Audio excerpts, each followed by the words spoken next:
अब हम लोग लिखते हैं स्ट्रेटोस्फेयर। स्ट्रेटोस्फेयर को कहा जाता है हिंदी में समताप मंडल। क्या कहते हैं? समताप मंडल। ठीक है, तो इसके बारे में लिखिएगा।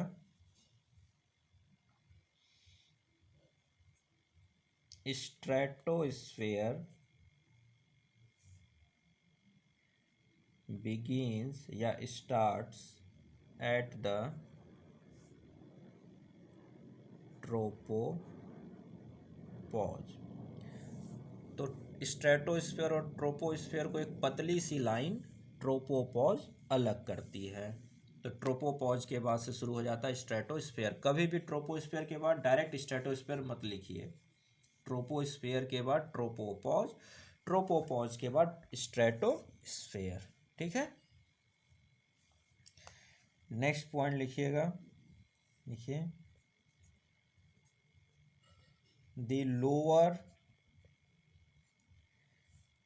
stratosphere, the lower stratosphere is isothermal in character। मतलब क्या हुआ? तो लिखिएगा means the temperature in the lower part, the temperature in the lower part in this sphere, in this sphere does not change, does not change with altitude, does not change with altitude। तो इसको समझने के लिए आप पहले जो मैंने आपको डायग्राम बनवाया था उस डायग्राम को खोलिए तो आपको इसका समझ में आएगा मीनिंग। तो जब मैंने डायग्राम बनवाया था तो उस कुछ इस तरह से था। जैसे ये मान लीजिए क्या है, अर्थ सरफेस। तो यहाँ से मैंने क्या कहा था कि ऐसे करके टेम्परेचर घट रहा है। कहाँ तक घटाया था मैंने? -60 तक। ये था ट्रोपोस्फेयर और ये था ट्रोपोपॉज। और उसके बाद मैंने क्या कहा था कि अब यहाँ पर टेम्परेचर कुछ हाइट तक सेम रहेगा, ऐसे दिखाया था। और उसके बाद फिर टेम्परेचर को बढ़ाया था। तो ये क्या है? ये है स्ट्रेटोस्फेयर। तो लाइन को पढ़िए, मैंने क्या लिखा? The lower stratosphere. तो ये तो है लोअर स्ट्रेटोस्फेयर, यही है ना लोअर स्ट्रेटोस्फेयर। तो लोअर स्ट्रेटोस्फेयर का टेम्परेचर चेंज नहीं होता कुछ ऊंचाई तक। अल्टीट्यूड के हिसाब से टेम्परेचर नहीं बदलता कुछ हाइट तक, इसीलिए इसको समताप मंडल कहते हैं। समताप यानी कि तापमान कुछ हद तक समान रहता है। ठीक है, और इसी में आपको एरोप्लेन वगैरह उड़ते दिखेंगे। ठीक, तो नेक्स्ट पॉइंट लिखिएगा। लिखिए लिखिए temperature remains constant, temperature remains constant up to 20 kilometres. कितने हाइट तक? 20 किलोमीटर्स। आफ्टर विच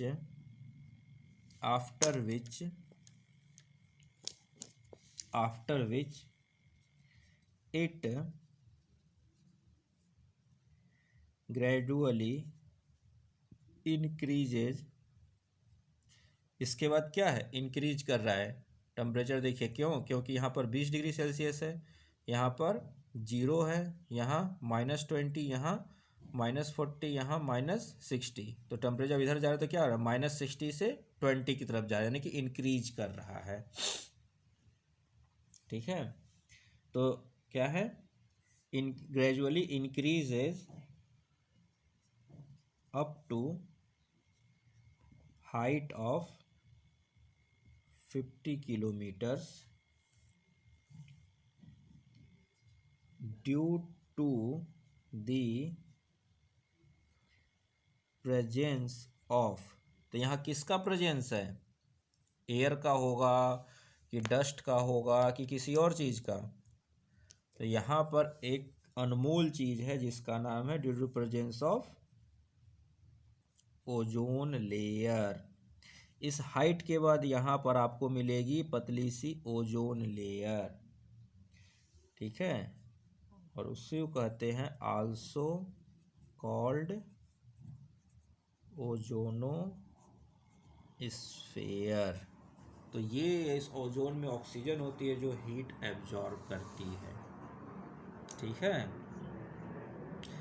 तो स्ट्रेटोस्फीयर में ही एक पतली सी लेयर हमें मिलती है जिसको कहते हैं ओजोन लेयर या ओजोनोस्फीयर। जनरली ओजोन लेयर कह दिया जाता है, एक पतली सी झिल्ली मिलती है, ठीक है। समझ में आई बात? तो अगर ये ओजोन लेयर ना होती तो यहाँ टेम्परेचर बढ़ता ही नहीं, क्या रहता? कांस्टेंट ही रह जाता। लेकिन ये ओजोन लेयर डायरेक्ट सनलाइट से एनर्जी ले लेती है। क्या करती है? सनलाइट से एनर्जी ले लेती है, इस वजह से यहाँ पर टेम्परेचर इंक्रीज हो जाता है। तो एक्टिविटी क्या हुई? लेयर का कैरेक्टरिस्टिक चेंज हुआ ना, इसलिए लेयर का नाम चेंज हो गया, ठीक है। नेक्स्ट पॉइंट लिखिए अब इसके आगे लिखिएगा दी ओजोन, या ऐसे लिखिए द ओजोनोस्फीयर या ओजोन लेयर या ozonosphere is also called chemosphere. क्या कहते हैं? Chemosphere because a lot of chemical activity goes on here। यहाँ पर क्या होती है? केमिकल एक्टिविटी होती है। क्या केमिकल एक्टिविटी होती है? तो O2 प्लस O मिलकर बन जाते हैं O3, और इसी O3 को हम लोग कहते हैं ओजोन। क्या कहते हैं? ओजोन, ठीक है। मैंने शॉर्ट में आपको बता दिया, केमिस्ट्री क्लास नहीं है, बस यहाँ पर एक केमिकल इक्वेशन होता है कि O2 से वहाँ पर मौजूद ऑक्सीजन क्या करती है? रिएक्ट कर जाती है। हीट किससे मिलता है? हीट जो है कैटलिस्ट का काम करता है, सन की हीट, और वो बन जाती है O3, ठीक है ना। और यही O3 हमें किससे बचाती है? हार्मफुल रेडिएशन से। क्या बचाती है? हार्मफुल रेडिएशन से। तो लिखिएगा the temperature rises at the rate of 5 degree Celsius per kilometre through the ozonosphere.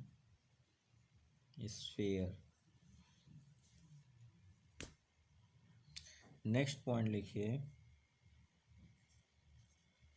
Ozone absorbs, या ऐसे लिखिए, ओजोन नहीं लिखिए, ओजोन लेयर लिखिए। ओजोनोस्फीयर लिखिए या ozone layer. Ozone layer absorbs ultra violet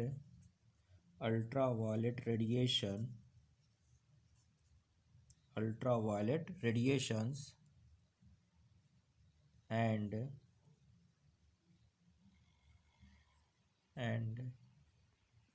shields life of the earth from intense and harmful solar radiations।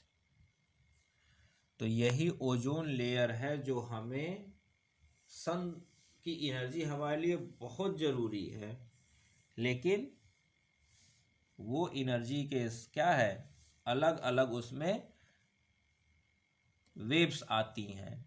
उन waves में से एक वेव है अल्ट्रावायलेट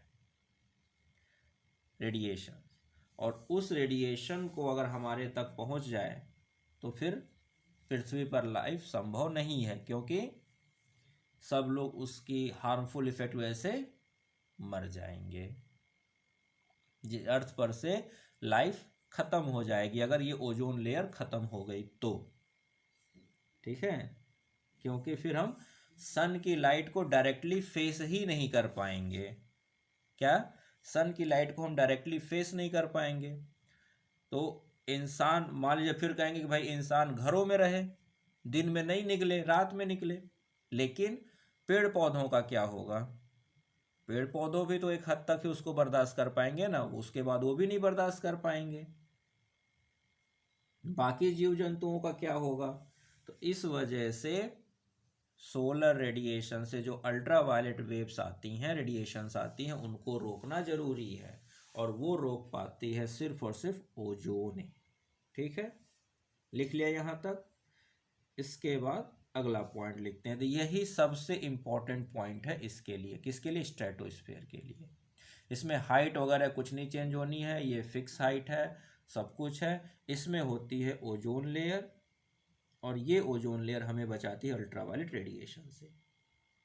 ठीक, नेक्स्ट पॉइंट लिखते हैं। नेक्स्ट पॉइंट लिखिए, लिखिएगा, स्ट्रेटोस्फेयर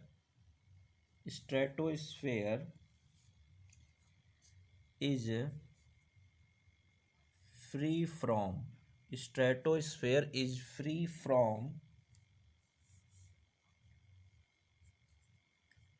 वेदर फेनोमेना,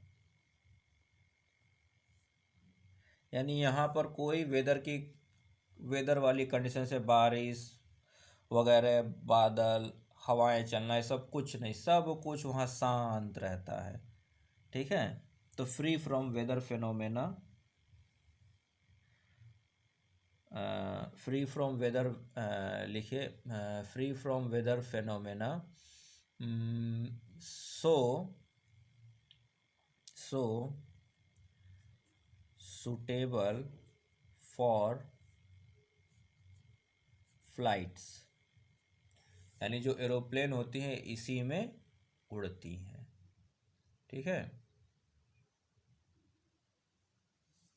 हाँ, और सब कुछ शांत है, तो जाहिर सी बात है एरोप्लेन को उड़ने के लिए। और जो विंड्स भी अगर यहाँ चलती भी हैं, जो थोड़ी बहुत हवा है, वो हवा क्या है, हॉरिजॉन्टली मूव कर रही है। क्या? हॉरिजॉन्टली। जैसे कि ये अगर अर्थ सरफेस है, तो अर्थ सरफेस पे ये जो नीचे वाली लेयर है ना, ये जो ट्रोपोस्फेयर है, ये क्या है? ट्रोपोस्फेयर। इस ट्रोपोस्फेयर में एयर जो मूव कर रही है, वर्टिकली मूव कर रही है, वर्टिकली भी कर रही है, हॉरिजॉन्टली भी कर रही है, नीचे भी आ रही है, फिर ऐसे, तो चारों तरफ हवा मूव कर रही है। ठीक है, इस तरह से। लेकिन जो ये स्ट्रेटोस्फेयर है, यहाँ जो हवा मूव कर रही है वो एकदम इस तरह से मूव कर रही है। तो और वो भी बहुत स्लो, वो भी कोई खास स्पीड में नहीं। ठीक है, तो अगर एरोप्लेन इसी डायरेक्शन में जा रहा है, तो एरोप्लेन के लिए क्या करेगी? ये हवा सपोर्ट करेगी। क्या करेगी? सपोर्ट करेगी। लेकिन अगर ये वर्टिकल डायरेक्शन में हवा रहे और एरोप्लेन ऐसे जाए, तो क्या करेगी? वो तो उसको डिफ्लेक्ट कर देगी उसके पाथ से, क्योंकि फोर्स क्या लग रहा है? अपोजिट लग रहा है। तो हमेशा इसी वजह से जो एरोप्लेन होते हैं, खास करके एयरक्राफ्ट जिसमें हम पैसेंजर लोग ट्रेवल करते हैं, जिसको एयरबस कहते हैं, वो इसी स्ट्रेटोस्फेयर में फ्लाई करते हैं, क्योंकि वहाँ सब कुछ शांत रहता है। और अगर विंड फ्लो भी होती है तो हॉरिजॉन्टल विंड चलती है। क्या चलती है? या तो शांति रहेगी या हॉरिजॉन्टली विंड फ्लो करेगी। कभी भी वर्टिकल फ्लो ऑफ एयर नहीं होता इसमें। हाँ, तो सुटेबल फॉर फ्लाइट्स, लेकिन कभी कभी क्या होता है, तो सुटेबल फॉर फ्लाइट्स के बाद लिखिएगा बट, लिखिए सुटेबल फॉर फ्लाइट्स, इस साथ कॉमा दे के लिखिएगा बट वेरी ओकेजनली, बहुत रेयरली, कभी कभी ये केस होता है, but very occasionally cirrus clouds. अब ये हम लोग पढ़ेंगे क्लाउड्स में कि ये साइरस क्लाउड्स क्या होते हैं। This is a one type of cloud जो सबसे अधिक हाइट पर बनते हैं, ठीक है ना। इसी को कहा जाता है called the mother of pearl cloud. तो ये हम लोग साइरस क्लाउड, पर्ल क्लाउड के मदर क्या है, ये सब हम लोग क्लाउड्स में पढ़ेंगे, ठीक है ना। तो sometimes very occasionally cirrus clouds form in the lower stratosphere. जो लोअर स्ट्रेटोस्फेयर जहाँ टेम्परेचर क्या है, कांस्टेंट वाला है ना, वहाँ पर कभी कभी साइरस क्लाउड बन जाते हैं। तो फिर आप क्या कहते हैं, टर्बुलेंस आ गया, कहते हैं ना कभी कभी उड़ते होते कि टर्बुलेंस आ गया, या क्लाउड में एरोप्लेन गया, तो कभी कभी ये साइरस क्लाउड्स बन जाते हैं, उसकी वजह से वो चीज़ हमें देखने को मिलता है। पर ये बहुत ही रेयर होता है और ये ज़्यादा नुकसानदेह, और ये क्लाउड्स इतने क्या होते हैं, डेंस नहीं होते हैं, ठीक। नेक्स्ट लिखिए, लिखिए लिखिए द लोअर, लिखिए the lower portion of the stratosphere, लिखिए the lower portion of the stratosphere is also influenced by the polar jet stream and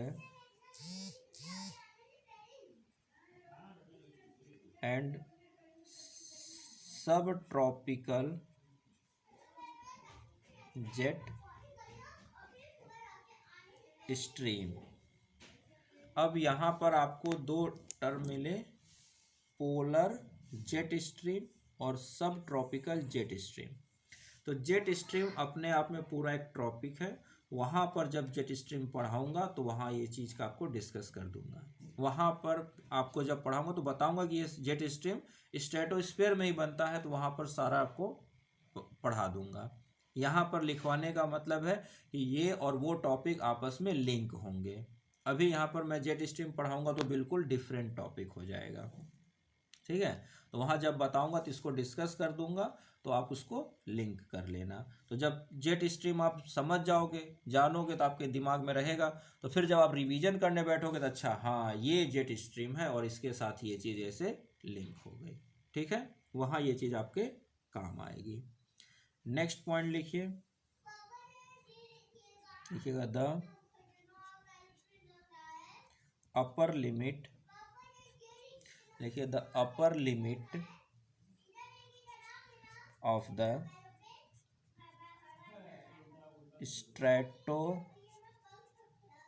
stratosphere is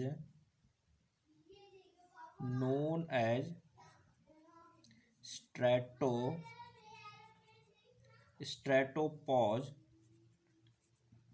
and it is the zone separating, वही चीज़ है जो मैंने आपको graph में बताया था, जोन सेपरेटिंग स्ट्रेटोस्फेयर फ्रॉम क्या, स्फीयर। तो स्ट्रेटोस्फीयर के सबसे ऊपरी टॉप पर है स्ट्रेटोपॉज, और जो स्ट्रेटोस्फीयर को मेसोस्फीयर से अलग कर देता है। तो इस तरह से हमने किसके बारे में, स्ट्रेटोस्फीयर के बारे में जान लिया। ठीक है, तो हमने स्ट्रेटोस्फीयर के लिए मेन जो पॉइंट था वो ये था कि स्ट्रेटोस्फीयर में पाया जाता है ओजोन लेयर, जिसको ओजोनोस्फीयर भी कह सकते हैं, और इसी में क्या होते हैं सारे कुछ केमिकल रिएक्शंस भी होते हैं, इसलिए इसको केमोस्फीयर भी कह दिया जाता है ओजोनोस्फीयर को। और वो ओजोन हमें अल्ट्रावायलेट रेडिएशन से बचाते हैं। नेक्स्ट, इसी में क्या होते हैं, फ्लाइट्स वगैरह मूव उड़ते हैं। क्यों? क्योंकि यहीं पर क्या होता है, सब कुछ शांत रहता है। और अगर विंड थोड़ी बहुत जो चलती भी है वो क्या है, कैसी हॉरिजॉन्टल विंड्स चलती हैं जो फ्लाइट को सपोर्ट ही करती हैं। ठीक है, और क्या है, स्ट्रेटोस्फीयर को मेसोस्फीयर से अलग करने वाली जो पतली सी बाउंड्री वाली लेयर है वो क्या है, स्ट्रेटोपॉज है। इसके बाद स्टार्ट होता है मेसोपॉज। ठीक है, तो अब इसके आगे हम लोग पढ़ेंगे मेसोस्फीयर, थर्मोस्फीयर और एक्सोस्फीयर। ठीक है, तो उसको हम लोग नेक्स्ट क्लास में करते हैं।